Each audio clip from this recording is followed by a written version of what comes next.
اللہ اکبر اللہ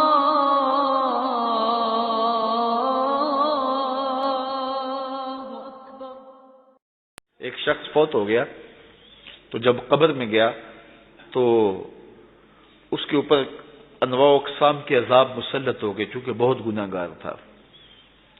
تو ایک دن اچانک سارے عذاب موقوف کر دیے گئے اور جہنم کی جانب کھولی گئی کھڑکی بھی بند کر دی گئی اور جنت کی جانب در کھول دیا گیا اور فردوس بری کی تازہ ہوائیں قبر میں آنے لگے۔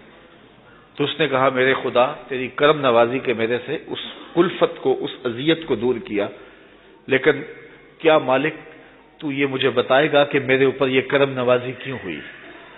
تو آواز آئی کہ میرے بندے جب تو مرا تھا تو اپنی بیوی کی گود میں ایک بچہ چھوڑ کے آیا تھا، اب بچہ تھوڑا سا بڑا ہوا ہے تو اس نے اس بچے کو مکتب میں بٹھایا ہے، تو استاد نے اس کو قرآن مجید پڑھانے سے پہلے کہا بیٹا پڑھو بسم اللہ الرحمن الرحیم، تو اس بیٹے نے اپنی توتلی زبان میں مجھے رحمان الرحیم کہا۔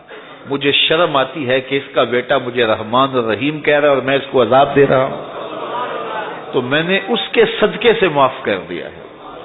تو اولاد اگر رحمان کہے، اولاد اگر رحیم کی بولی بولے تو اللہ کرم کر دے، اور اگر اولاد حافظ قرآن ہو، اگر اولاد عالم دین ہو، اگر اولاد پنج گانا سجدوں کی عادی ہو، میں کہتا ہوں والدین کے لیے روزانہ دعا کرنے والوں پر اللہ کرم نوازی فرماتا ہے، اور جو نمازی ہوگا وہ دن میں کتنی مرتبہ کہے گا ربنا اغفر لی ولوالدی، اے اللہ مجھے بھی بخش دے، میرے والدین کی بھی مغفرت فرما دے۔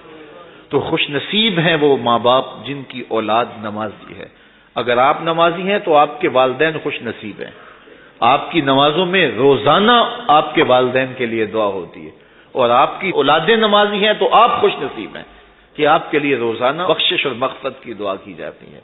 تو اولاد جب پیدا ہو تو سب سے پہلے اس کے کان میں آواز اللہ اکبر کی پڑے، اور بولنے لگے تو سب سے پہلے لا الہ الا اللہ محمد رسول اللہ لفظ اللہ، اور پھر اس کے بعد لا الہ الا اللہ محمد رسول اللہ پڑھے۔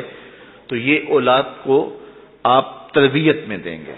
بچے کا اچھا نام رکھنا یہ والدین کے ذمے ہے کہ ان کا خوبصورت نام رکھا جائے۔ احب الاسماء، اللہ کے ہاں جو پسندیدہ نام ہیں وہ کون سے ہیں؟ عبداللہ و عبد الرحمن۔ جو اللہ کو بہت محبوب نام ہے وہ عبداللہ اور دوسرا نام عبد الرحمن۔ اس طرح حضور علیہ الصلوۃ والسلام نے فرمایا کہ میرے ناموں پر اپنے بچوں کے نام رکھو، تو حضور کے اسماء پر اپنی اولاد کے نام رکھے جائیں۔ بیٹے کا نام محمد رکھا جائے، بیٹے کا نام احمد رکھا جائے، بیٹے کا نام محمود رکھا جائے، اور کہتے ہیں کہ اگر کسی دسترخوان پہ محمد یا احمد نام کا بچہ ہوگا وہاں بے برکتی نہیں آئے گی۔ اللہ ناموں کی برکتیں اتارتا ہے۔ سلطان محمود غزنوی کا بڑا محبوب وزیر تھا ایاز، تو اس کا ایک بیٹا تھا، اس کا نام محمد تھا، تو بادشاہ کی وہ خدمت کیا کرتا تھا۔ تو ایک دن بادشاہ واش روم میں تھا تو وہاں پانی کی ضرورت پڑی، تو اس نے آواز دی ایاز کے بیٹے مجھے پانی دو۔ تو بیٹے نے پانی دیا، لیکن محسوس کیا کہ آج بادشاہ کوئی ناراض ہو گیا کہ میرا نام نہیں لیا، تو اپنے باپ سے کہا۔ تو ایاز نے بڑی نیازمندی سے کہا کہ بادشاہ سلامت، میرا بیٹا آپ کی خدمت کرتا ہے، کوئی کوتاہی ہو گئی؟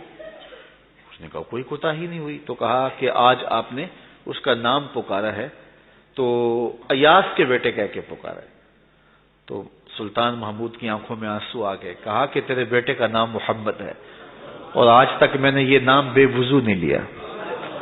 اللہ اکبر۔ ہمارے قبلہ اسرار رحمۃ اللہ تعالی علیہ کے بڑے صاحبزادے کا نام محمد تھا، تو وہ ساتھ جی بولتے تھے، محمد جی، اور ساتھ آنکھوں سے آنسو بھی جاری ہو جاتے جب نام پکارتے تھے۔ تو حضور کے نام پہ نام رکھا ہے تو اس کی بھی تکریم کریں، اور جس کا یہ نام ہے اس کی بھی تکریم کریں۔ تو اچھا نام رکھنا، اور یہ 7ویں دن رکھنا مسنون ہے۔ ایسا الٹا سیدھا نام رکھنا، آج کل لوگوں کو یہ خبط ہو گیا ہے کہ ایسا نام رکھو کہ جس نام کا بچہ دنیا پہ پایا ہی نہ جائے۔ اور پھر ایسے ایسے عجیب و غریب نام کے جو بے معنی ہوتے ہیں، تو نام حضور کے ناموں پہ رکھو، اسماء باری کے ساتھ عبد کی اضافت کے ساتھ نام رکھو۔